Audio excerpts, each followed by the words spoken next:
tidur cuma beralaskan koran, tapi digigitin nyamuk pun dia tetap tidur pulas. Saudara pilih mana? Mau tidur di atas kasur yang harga 50 juta, tapi gak bisa tidur. Ada seorang kaya sedang sengsara gak bisa tidur di sebuah hotel mewah. Lalu dia pergi ke jendela karena gak bisa tidur semalaman. Dari jendela dia lihat ke bawah, ada seorang tukang beca yang tidur terlelap di atas becanya.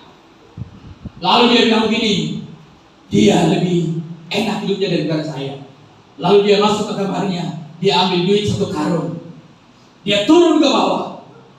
Lalu dia jumpai si pemilik beca itu dan berkata, nih uang ini sama kamu katanya. Ketika tukang beca itu terima uang satu karung, akhirnya tukang beca itu gak bisa tidur karena pegang duit 1 karung. Ya, saya ulangi, Helen Keller berkata hidup ini indah. Apanya yang indah? Ternyata Helen Keller berkata hidup ini indah karena dia punya Tuhan yang luar biasa. Dia punya Yesus yang luar biasa. Maka walaupun dia buta, tuli dan tidak bisa bicara, dia bilang hidup ini indah. Saya mau ulang sekali lagi, di dalam Tuhan hidup ini indah. Dan indah bukan berarti semuanya lancar.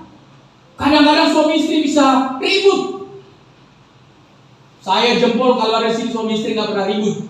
Hebat ya. Saya saja pendeta pernah juga ribut dengan istri. Apalagi kalau ada jemaat yang nggak pernah ribut, itu luar biasa. Itu bisa teladan pertama ya. Siapa di antara kita nggak pernah punya persoalan masalah uang, banyak, terlalu banyak persoalan. Tetapi jika kita dalam Tuhan, mau suka dan duka, maka hidup ini akan jadi indah. Ya, jadi sekali lagi hidup ini indah.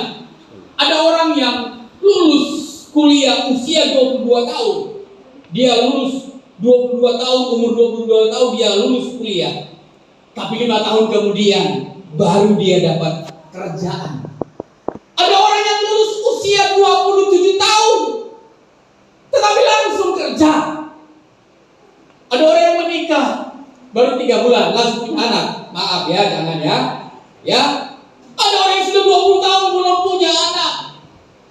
Obama pensiun pada usia 55 tahun. Sementara Trump baru jadi presiden usia 70 tahun. Gak semua sama perjalanan hidup ini. Kalau bahasa Batak, jangan selalu mengapian ke orang lain. Kita kan selalu anak Nisiamu, selalu orang lain yang kita cemburuin, iri. Anaknya si Anu pulang merantau, anakku satu pun gak ada yang pulang. Ya, anak si Anu udah kaya, pulang bawa mobil. Anakku. Selalu kita mengapian, iri sama orang lain. Tetapi saya katakan sekali lagi, hidup ini indah dalam Tuhan. Amin. Kalau kita berkata terima kasih Tuhan untuk semua kesempatan. Saya katakan tadi, ada orang usia 22 tahun lulus kuliah sarjana, tapi baru 5 tahun baru dapat kerja. Ada orang usia 27 tahun lulus kuliah, tapi kemudian langsung kerja. Ada orang usia 55 tahun dia pensiun jadi presiden, tapi ada orang baru umur 70 tahun baru jadi presiden. Ya, Trump dan lain sebagainya. Sekali lagi, bicara tentang kemustahilan dalam hidup ini tidak bisa kita hindari. Ada begitu banyak kemustahilan. Jangan nanti kalau saudara punya pergumulan, saudara langsung marah-marah dan salahkan pendeta. Pendeta gimana sih? Salahin lagi anjingnya pendeta. Ya, semua disalahin. Ya, semua disalahin. Ya, mari kita belajar menikmati perjalanan hidup di dalam Tuhan. Akan jadi indah. Saya berkali-kali kasih ilustrasi contoh cerita, walaupun ini nggak cocok sebenarnya. Saya selalu bilang ini. Kadang-kadang kita iri lihat orang gila. Dia senyum terus, ketawa terus. Mau ada pengumuman, siapa ini lu lolos nomor 1, nomor 2, nomor 3, orang ribut. Orang gila mah ketawa aja, gak peduli siapa yang lolos kan. Atau begitu ada pengumuman mulai besok harga beras per liter misalkan 50.000, orang gila tetap senyum. Kadang-kadang kita ngiri lihat orang gila. Tapi tidak ada yang mau jadi orang gila ya.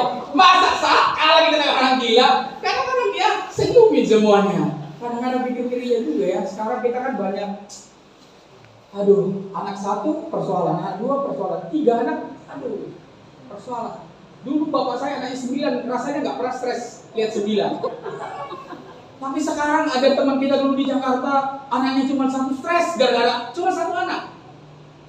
Kita di kampung 12 ada anaknya, nggak masalah itu, ya. Ya nggak masalah. Dulu pernah kita pulang kampung, ada bapak udah begitu hujan semua masuk anaknya terlalu banyak, ya. Udah banyak banget.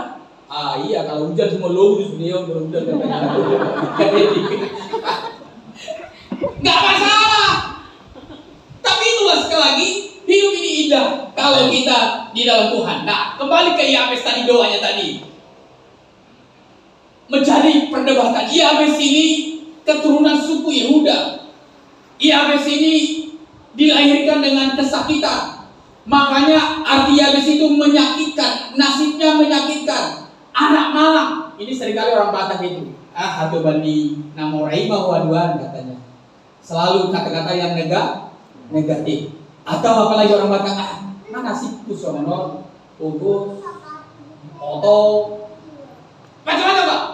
Yabes ini secara manusia dalam tanda petik nasibnya malang. Lahirnya tidak diharapkan, menyakitkan. Maka dikeluarkan namanya Yabes, pembawa dalam tanda petik pembawa sial. Ya, Yabes pembawa sial, pembawa kesakitan. Tetapi Yabes tidak menerima nasibnya seperti itu. Yabes tidak mengaminkan nasibnya. Kalau ada orang yang berkata kepada saudara, kalau orang bodoh, jangan bilang amin. Ya, atau orang susah, jangan bilang amin. Nasibmu, ya sudah di garis tangan katanya. Jangan aminkan, nasib hidup kita di tangan Tuhan. Tuhan gak mau bercanda main-main menciptakan kita dan saudara dan saya. Tuhan gak mau menciptakan saudara dan saya supaya hidup saudara susah. Dia Tuhan yang baik. Tetap nikmati, jalani. Nah, Yabes ini sebenarnya dalam tanda petik nasibnya sial. Label negatif terpatri, terukir sama Yabes, anak si pembawa sial. Saya ulangi, label yang negatif sudah terpatri di Yabes, pembawa sial.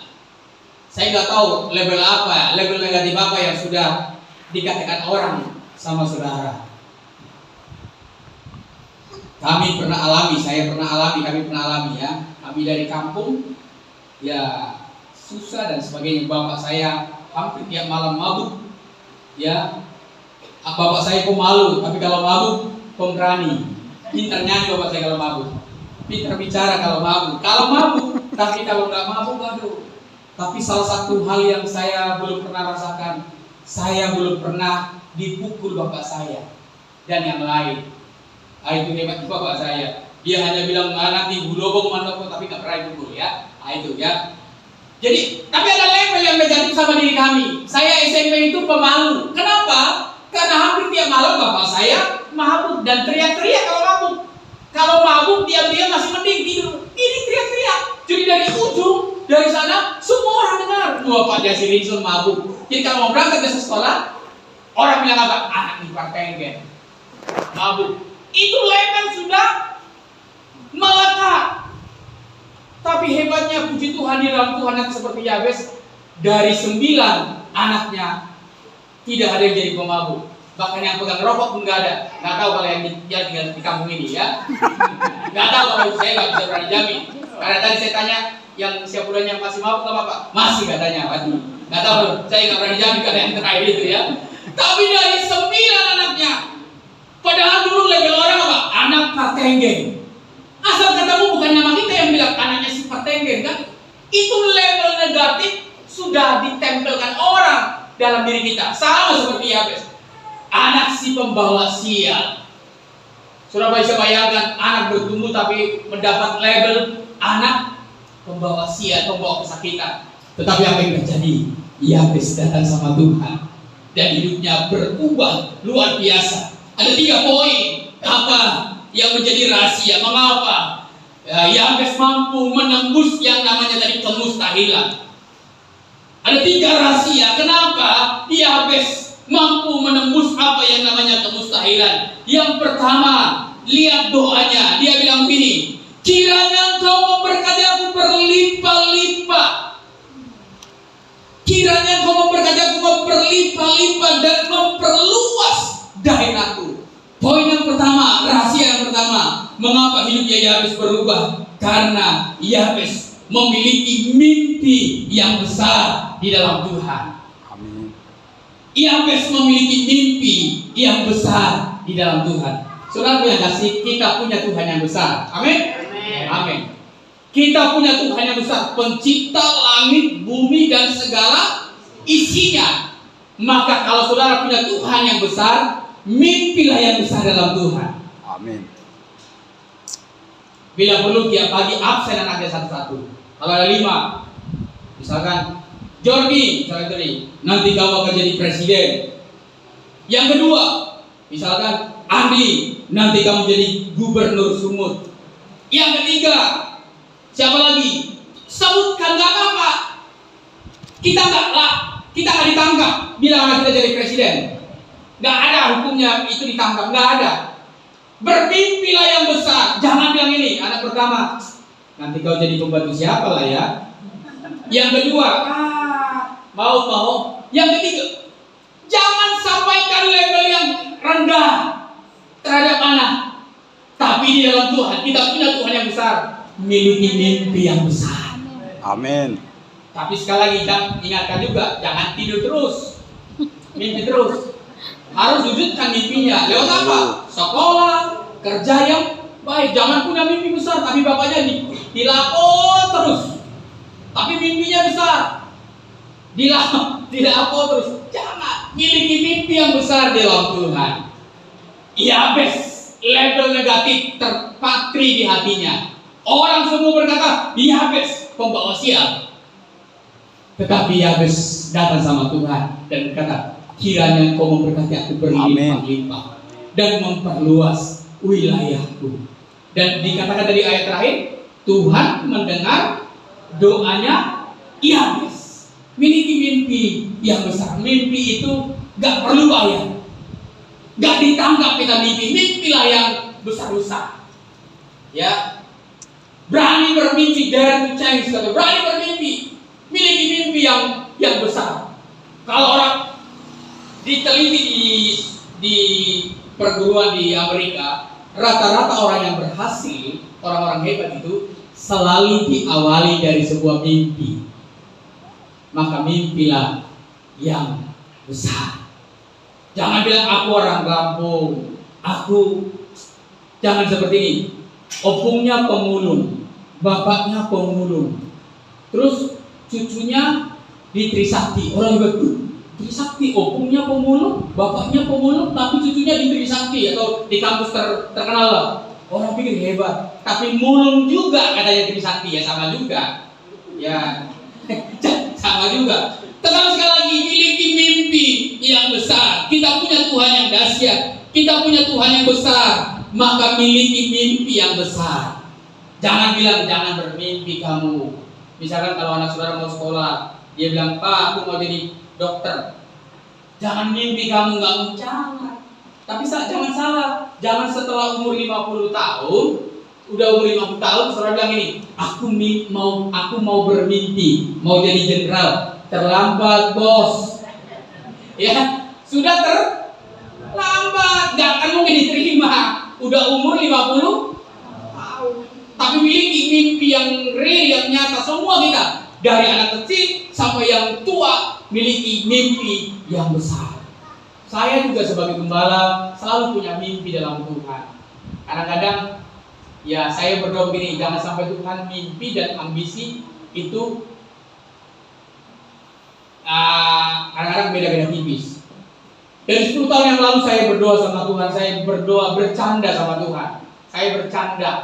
Saudara nggak usah ikuti saya ya, karena bercanda sama Tuhan, bukan berjanda, bercanda. Ya. Saya bercanda sama Tuhan. Saya bilang ini, Tuhan, Tuhan kalau aku punya ini dari 10 tahun yang lalu, Tuhan kalau aku punya lebih daripada 5 miliar, saya bilang itu kan doa sama Tuhan, bermimpi sama Tuhan kan nggak salah kan? Dan saya nggak tahu mungkin juga Tuhan bisa kabulkan ya. Tuhan kalau saya ada 5 miliar, saya mau pelayanan, saya mau pelayan ke Sidi Kalang, saya bilang. Saya mau buat Haleluya Center. Saya beli lahan berapa hektar, saya bilang. Saya bikin judulnya Haleluya Center. Jadi kalau orang pesta di mana? Di Haleluya Center. Anaknya sekolah di mana? Di Haleluya Center katanya. Nginap di mana? Di Haleluya Center. Gereja di mana? Gereja di Haleluya Center. Semua orang bilang Haleluya. Kan biasanya di Sumatera ini agak anti orang bilang Haleluya kan? Jadi semua baru pulang olahraga dari mana? Dari Haleluya Center. Semua orang akan bilang Haleluya Center. Jadi Haleluya. Itu saya mimpi sama Tuhan itu sampai hari ini belum terjawab.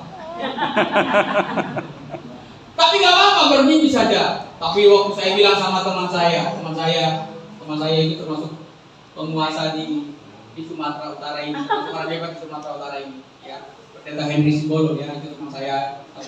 Saya bilang saya mau mengikuti jejak, saya mau bikin ini sekarang. Dia bilang begini, ya udah lah katanya, jual aja gereja lain sama sekolah lain, kata ini lebih 5M, kata dia. Saya bilang, saya mimpi ini tanpa menjual ini harus lanjut, jangan dijual.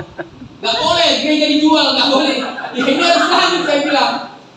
Karena dia bilang, udah jual aja nih, lebih 5 miliar ini katanya. Saya bilang, gak mau jual. Ya, karena ini harus lanjut. Nah, itu mimpi. Gak apa-apa, kan gak. Saudara kita tertawa dengan saya mimpi saya itu, tapi gak apa-apa. Ya, semua kenyataan selalu diawali dari sebuah mimpi. Orang yang paling miskin, orang yang paling sengsara adalah orang yang tidak punya mimpi. Tapi orang yang punya mimpi akan bersemangat. Orang tua memiliki mimpi yang besar terhadap anak-anak saudara, supaya saudara bersemangat. Tapi kalau saudara nggak punya mimpi, hidup ini akan loyo. Ini mimpi yang besar. Beberapa tahun ini saya punya mimpi lagi yang besar lagi. Saya pikir Tuhan jangan kasih mimpi-mimpi begini. Saya mulai berpikir. Kita mulai tahun ini kita buka ada TK, ada 3 tempat TK Eklesia. Kita ada di Taman Mahkota, lalu kita buka di Rajek, kita buka di Deli Serdang, dan kemarin itu ada di Sikalang ya. Ada satu daerah di tempat kami itu di daerah Rajek itu dekat Tangerang itu kan buka gereja susah sekali. Sementara sekarang ini banyak perumahan-perumahan dibuka di sana, rumah-rumah subsidi. Kalau kita langsung buka gereja, kita nggak tahan, kita nggak punya ilmu untuk tahan di kampak.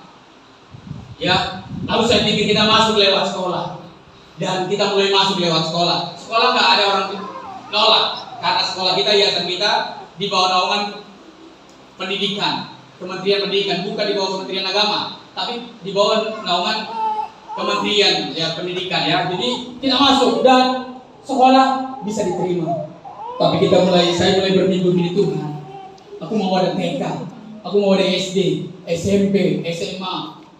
Ada gedungnya sehingga gereja bisa berdiri lewat sekolah. Itu mimpi, dan banyak mimpi-mimpi yang membuat semangat panjang umur. Jadi sekali lagi, Yabes memiliki mimpi yang besar. Sekali lagi, mimpi itu gratis, gak perlu bayar. Semua orang bisa bermimpi. Tidak hanya golongan tertentu yang bisa bermimpi. Siapapun kita miliki impian yang besar di dalam Tuhan.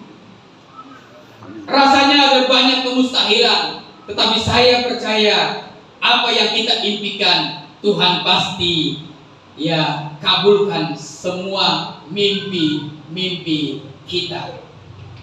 Ya, sekali lagi, mimpi harus relevan juga. Yang kedua, apa rahasia mengapa Yabes mampu menembus kemustahilan, merubah nasib yang sudah, label yang sudah tertera di dirinya sebagai pembawa sial. Yang kedua, Yabes tidak menyerah dengan label yang sudah diletakkan dalam dirinya. Kalau orang berkata kepada Yabes, itu artinya berarti si pembawa sial. Yabes, berarti aku pembawa sial. Yabes tidak terima pembawa sial. Dia, ya kali pertama dia punya mimpi, yang kedua Yabes tidak menyerah. Jadi rahasia yang kedua, mengapa Yabes mampu merubah kemustahilan menjadi sesuatu yang luar biasa. Yabes tidak menyerah dengan label yang sudah tertulis, yang sudah orang sampaikan dalam hidupnya. Mimpi yang besar tidak pernah berjalan dengan mulus jika kita mudah menyerah. Zaman sekarang ini ada banyak orang gampang menyerah. Anak sekolah, ayo kerjakan ini, kata guru. Langsung muridnya bilang apa? Gak bisa pak. Belum dimulai, belum dicoba, sudah jawab gak bisa. Padahal kita tahu Thomas Alva Edison, penemu apa? Listrik. Kalau di Sri Kalang saya nggak berani ngomong ini karena lain saya namanya Edison, ya. Gagal, dia bilang apa? Coba lagi, gagal, coba lagi, 1000 kali gagal, baru 1001 baru bisa berhasil. Orang berkata, kenapa kamu berani coba kalau gagal? Dia bilang, aku nggak pernah gagal, tapi aku belum pernah menemukan cara yang tepat. Baru ke 1001 saya menemukan cara yang tepat. Tidak mudah menyerah. Hidup ini sebuah perjuangan. Jangan gampang menyerah. Yabes tidak menyerah dengan label yang sudah tertulis dalam dirinya. Waktu orang berkata kamu Yabes, pembawa sial, tapi Yabes tidak menyerah dengan label itu. Dia berjuang dan akhirnya dikatakan tadi Tuhan mengabulkan permohonan atau doanya Yabes. Kenapa? Karena Yabes tidak menyerah. Tuhan pasti memberkati apa yang saudara kerjakan, apa yang saudara perjuangkan. Asal saudara jangan pernah gampang menyerah, jangan gampang berhenti, tapi terus berjuang dan berjuang. Semua sama-sama kita berjuang. Kami pun dalam pelayanan, rasanya apa yang kelihatan sekarang tidak mungkin bisa terjadi kalau gampang menyerah. Ada begitu banyak persoalan, tantangan yang kita hadapi, dihujat oleh orang-orang, ada dibuat label, disegel gerejanya, macam-macam. Ada begitu banyak dulu yang kita hadapi. Saya hampir menyerah dan saya pikir lebih baik saya ke bandara, jualan rokok, jualan kopi dan sebagainya, ya, buka tambal ban dan sebagainya. Tetapi pada waktu itu, pada bulan Desember, saya rasanya ingin menyerah. Saya menemukan satu buku di sebuah toko buku, judulnya begini, Hamba Tuhan yang berjiwa besar. Yang kering pun Tuhan bisa buat jadi subur. Sekali, yang kering pun Tuhan bisa buat jadi subur. Maka saya pikir, ayo semangat, berjuang. Dan orang yang menang adalah orang yang berjuang. Jangan saudara mau menang tapi nggak mau berjuang. Anak muda, jangan berpikir orang lain yang memulai, saudara yang menikmati. Enggak. Saudara mau menabur, ya, berjuang, maka suatu saat apa yang kita tabur, apa yang kita perjuangkan pasti berhasil. Itu sebabnya Amsal 24 ayat 10 berkata, jika kita tawar hati, bimbang, ragu, gak berani, maka kecillah, lemahlah kekuatan kita. Kita akan lebih banyak tantangan di depan. Maka Tuhan berkata Amsal 24, jangan tawar hati. Terus melangkah, terus berjalan. Tuhan hanya menyertai apa yang saudara kerjakan. Jangan mau menikmati dari hasil orang lain. Orang lain yang berjuang, gak mungkin orang berjuang saudara menikmati. Tetapi saudara berjuang, berusaha, jangan pernah menyerah, maka pasti akan kita dapatkan. Yabes tidak pasrah dengan nasibnya. Saya ulangi, Yabes tidak pasrah dan menyerah dengan label yang sudah dialamatkan pada dirinya sebagai pembawa sial tersebut. Ada banyak orang kan gitu kan, ada ibu yang bilang ini, iya sudah nasib saya ini, suami saya meninggalkan saya, iya saudara saya ini, saya miskin, susah, nasib saya ini, nasib saya. Selalu diaminkan yang jelek-jelek dalam dirinya. Diaminkannya, dia benarkannya yang jelek-jelek dalam dirinya. Tetapi Yabes tidak pasrah dengan label negatif terhadap dirinya. Dia tidak mau menyerah. Dia semangat, bergairah. Dan akhirnya sekali lagi Tuhan berkata, Tuhan mendengar doanya Yabes. Yang terakhir, yang ketiga, ya supaya semuanya semangat kalau terakhir. Apa rahasia Yabes mengalami mampu menembus yang namanya kemustahilan? Yabes tidak pernah berhenti berdoa. Ini harusnya nomor 1, tapi sengaja saya bikin nomor 3. Ya, Yabes tidak berhenti berdoa. Kata berdoa tidak asing bagi orang Kristen. Kata berdoa tidak asing bagi kita. Kalau ada acara, berdoalah ya. Padahal yang ngomong itu nggak pernah berdoa. Ya kan, gitu kan? Nanti seperti ini ada acara habis doa ini, habis ibadah ini ada acara. Selalu banyak nasihat, berdoalah ya. Banyak orang pintar nasihatin untuk berdoa, tapi dia nggak pernah berdoa. Padahal doa itu bukan hanya untuk dibicarakan, doa itu bukan hanya untuk dibahas, doa itu bukan hanya untuk didiskusikan, tapi doa itu harus dilaksanakan. Semua orang harus bisa berdoa. Nggak perlu dengan bahasa yang harus canggih. Waktu saya di Kalimantan ada seorang bapak yang jago berdoa. Saya 2 tahun di Kalimantan. Doa yang begini. Dia bilang ini, Tuhan, Engkau nun jauh di sana katanya. Nun jauh di sana. Kami di sini. Nanti orang Dayak bilang di sini. Doanya begitu indah sekali. Ya, doa itu boleh indah, tapi doa itu kan keluar dari kesederhanaan saja. Jadi tidak ada alasan kita bilang nggak bisa berdoa. Tapi rata-rata gereja jemaatnya 100 orang, kalau disuruh doa paling yang hadir 20 orang.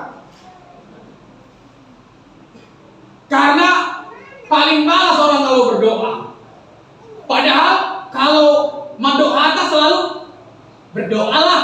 Di mana-mana selalu bilang berdoa, tapi doa itu nggak dilaksanakan. Suatu saat kita di sebuah pertemuan, waktu itu ada hamba Tuhan yang sebuah gereja yang luar biasa di Singapura. Kita ikut acara doa. Acara doa itu gak muat tempat, penuh. Lalu saya tanya ada orang Indonesia yang kerja di Singapura, kebetulan kita dekat di belakang. Saya bilang begini, kalau ibadah raya sama doa jumlahnya lebih banyak mana? Dia bilang begini, yang hadir doa jumlahnya lebih banyak daripada ibadah raya.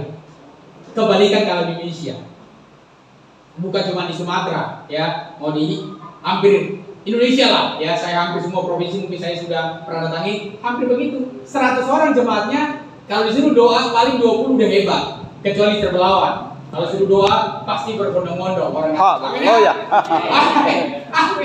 Ya, padahal kalau bilang doa itu nggak pas kita, doa itu wah. Tetapi kalau disuruh doa paling malas. Tetapi Yabes, begitu orang berkata kamu Yabes membawa sial, lalu Yabes punya mimpi yang besar, lalu Yabes berjuang. Tetapi yang paling utama, Yabes tidak pernah berhenti berdoa. Dia berkata, kalau kiranya aku berkata aku berlimpah-limpah, dia berdoa sungguh-sungguh, ya. Doa yang sungguh-sungguh dan dengan dibarengi dengan iman yang sungguh-sungguh, maka doanya pasti terjawab. Saya yakin semua kita setuju tidak ada doa yang tidak didengar Tuhan. Amin ya? Amin. Tidak ada doa yang tidak didengar Tuhan. Tidak ada doa yang tidak dijawab Tuhan. Pasti dijawab Tuhan. Walaupun kadang-kadang jawaban Tuhan tidak harus seperti apa yang kita maui. Tetapi Tuhan mau jam berapapun, dalam kondisi apapun, Tuhan pasti dengar doa kita. Kenapa malas berdoa? Doakan. Anaknya satu-satu doain, pekerjaannya doain. Ibu-ibu, ayo doakan suaminya, jangan aja lebih banyak suaminya dihujat, suaminya bilang ibu-ibu di sini nggak ada ya, di Papua yang banyak ya. Ini tak kolong lima nyako, mati hoisi katanya kan.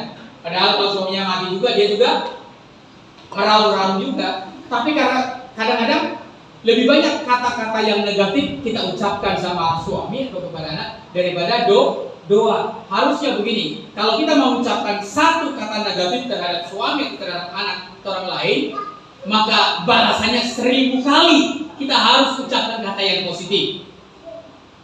Ya, ibu-ibu ingat ya, kalau satu kata yang negatif kita balas dengan 1000 kata yang positif. Jadi kalau bilang, maunya kok ya pun halo gue, ya, balasnya 1000 kali, doakan yang baik, Tuhan berkati suamiku, berkati suamiku, ya.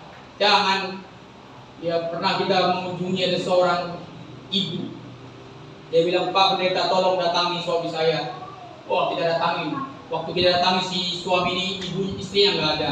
Karena si ibu ini berkata, bukan saya yang perlu bertobat, suami saya yang perlu bertobat. Lalu kita bilang ngomong sama suaminya bilang ini, Pak, semua pendeta sudah datang ke rumah saya ini. Mau dari luar negeri, dari dalam negeri sudah pernah datang ke rumah saya ini katanya. Apalagi saya cuman tidak ada bapaknya. Saya pikir, udah. Lalu suaminya bilang ini, Pak, gimana saya nggak kesal?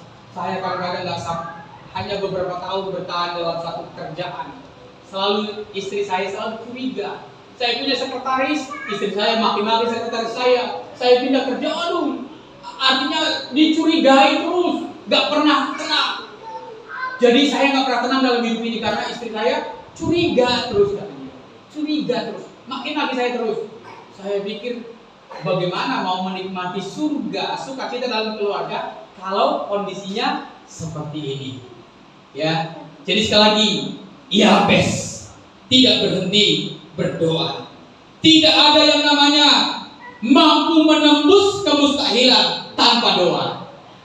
Saya mau katakan begini, kalau mau jujur, hidup sekarang dan ke depan sebenarnya hidup tambah berat sebenarnya, nggak tambah mudah. Kadang-kadang kita, kalau usia saya ke atas, usia 50 tahun ke atas, kita masih bersyukur, masih lebih enak mungkin hidup kita masa ini kita. Tapi anak-anak sekarang ini persaingannya semakin berat, ketat. Kalau dulu kita tamat SMP aja sudah bangga, tamat SMP udah bangga, SMA udah bangga. Sekarang S2, tamat S2 nggak bisa ngapa-ngapain, nggak bisa kerja. Jadi berat tantangannya. Sebenarnya kalau kita bukan dalam Tuhan, hidup ini sebenarnya mengerikan. Saya ulangi, kalau kita bukan dalam Tuhan, sebenarnya hidup ini mengerikan. Tapi untungnya, syukurnya, kita punya Tuhan yang luar biasa. Amin. Maka ayo kita tembus kemustahilan lewat doa. Berapa puluh tahun yang lalu gereja, waktu saya masih kecil, gereja kita karismatik ini dilecehkan. Gereja ecek-ecek, main-main apa segala. Tapi gereja karismatik doanya kencang-kencang, teriak-teriak sampai bangku gereja roboh karena doanya. Dan sekarang rata-rata diberkati Tuhan luar biasa. Ya, diberkati Tuhan luar biasa. Saya ketua FKUG di lingkungan saya. Suatu kita ada pertemuan di sebuah gereja ya sama dengan kami GBI. Lalu ada pendeta HKI datang. Saya jemput dia dari rumahnya. Karena dia nggak punya kendaraan. Saya jemput. Dulu pendeta Pentakosta hanya tahunya apa? Sekarang pendeta Pentakosta saya jemput dia. Lalu begitu sampai di gereja, dilihat gerejanya. Lihat gerejanya mewah sekali. Ya. Mewah sekali. Saya bilang ini baru kantornya, belum gerejanya. Loh, gerejanya mana? Yang itu saya bilang. Tambah heran dia. Dulu kan dia lecehkan Pentakosta, jemaahnya cuma 3, cuma tahu yang tepuk-tepuk tangan. Apalagi maaf nih, kalau janda-janda dari siap kena kubus katanya kan. Jadi, tapi sekarang kenapa? Karena doa. Ibu janda itu berdoa, yang miskin itu berdoa, anaknya hebat-hebat, jadi sukses. Kenapa? Karena doa. Jangan pernah remehkan doa. Amin. Jangan pernah anggap sepele dengan doa. Itu sebabnya, ayo menembus kemustahilan kalau kita mau berdoa. Amin. Untuk firman Tuhan, kiranya firman ini